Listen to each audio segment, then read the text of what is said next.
ঢাকার একটা পুরনো সিনেমা, গোলাপি যখন কোনো কথাই বলছে না, গোলাপিকে বলছে, গোলাপি মনের কথাটা খুলে কও, মনের মধ্যে কি কথা আছে কথাটা খুলে কও। কোনটা বাইরের কথা আর কোনটা সরকার প্রধানের মনের কথা, এটা আমাদেরকে ইতিমধ্যে বিভ্রান্তির মধ্যে নিয়ে আসছে। আমাদের যিনি অন্তর্বর্তী সরকারের প্রধান, তিনি শান্তির জন্যে জানেন যে তিনি নোবেল পুরস্কার তিনি পেয়েছিলেন।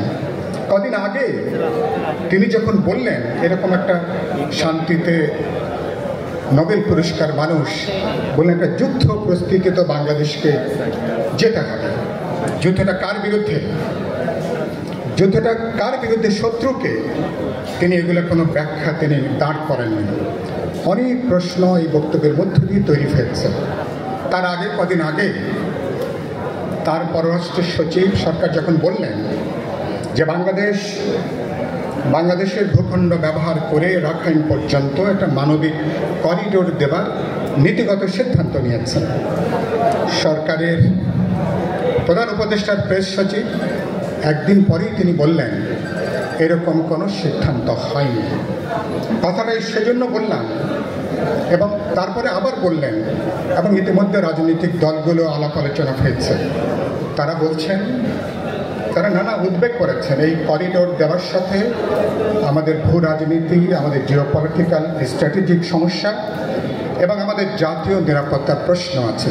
মানবিক করিডোর ভবিষ্যতে সামরিক করিডোরে পর্যবসিত হবে কিনা, নাগরিকদের মধ্যে, জনগণের মধ্যে সে প্রশ্ন ইতিমধ্যে উত্থাপিত হয়েছে।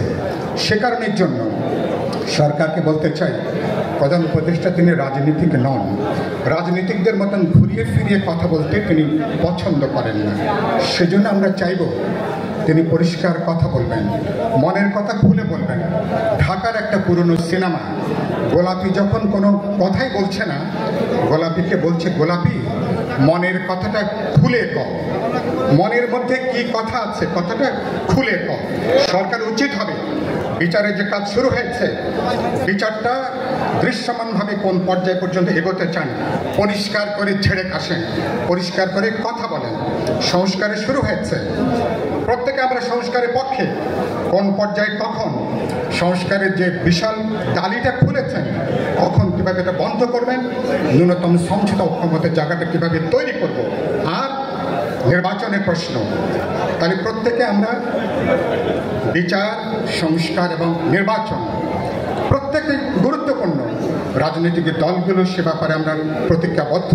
সেজন্য সরকারকে বলবো, রাজনৈতিক দলগুলোর সাথে অপ্রয়োজনীয় দূরত্ব তৈরি করবেন না, বিরোধের জায়গাটা তৈরি করবেন না। সামগ্রিক যে পরিস্থিতি, সরকার উচিত হবে রাজনৈতিক দলগুলোর মধ্যে আলাপ আলোচনা তৈরি করা, বোঝাপড়ার জায়গাটা তৈরি করা, রাজনৈতিক দলগুলোকে প্রতিপক্ষ না বানিয়ে বিচার এবং সংস্কার এবং 16 বছর ধরে মানুষ যে নির্বাচনে যে অপেক্ষা করছে, সেই নির্বাচনের ব্যাপারে সুনির্দিষ্টভাবে কথা বলবেন এবং মানুষকে আশ্বস্ত করবেন। তাহলে নানা মুখে আমাদের যে চ্যালেঞ্জ, আমরা জাতি হিসাবে আমাদের নানা বৈচিত্র্যের মধ্যে, পার্থক্যের মধ্যে ঐক্যটা ধরে রেখে এই যাত্রাকে আমরা এগিয়ে নেব। বাংলাদেশের গণতান্ত্রিক অভিযাত্রার দিকে আমরা নিয়ে যেতে পারব। এবি পার্টি সেই অভিযাত্রায় তারা নিশ্চয়ই সরকারের মনের কথা আমাদেরকে আরও মাঝে মধ্যে তারা শেয়ার করবেন, খুলে বলবেন।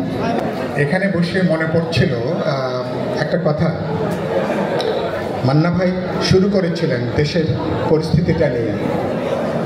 আমাদের মুরব্বীরা বলতেন, কথার মধ্যে কিছুটা পুরুষতান্ত্রিকতা আছে। নারীদের মন বোঝা নাকি ভার, নারীর মন বোঝা নাকি কঠিন। এটা বহু শতাব্দী ধরে কথাটা চলে আসছে। মনে হচ্ছে এখানে বসে বসে আমরা কি সরকারের মন কি কিছুটা আমরা বুঝতে পারছি? এবি পার্টি মনে হয় সরকারের মন কিছুটা হয়তো বুঝতে পারছে।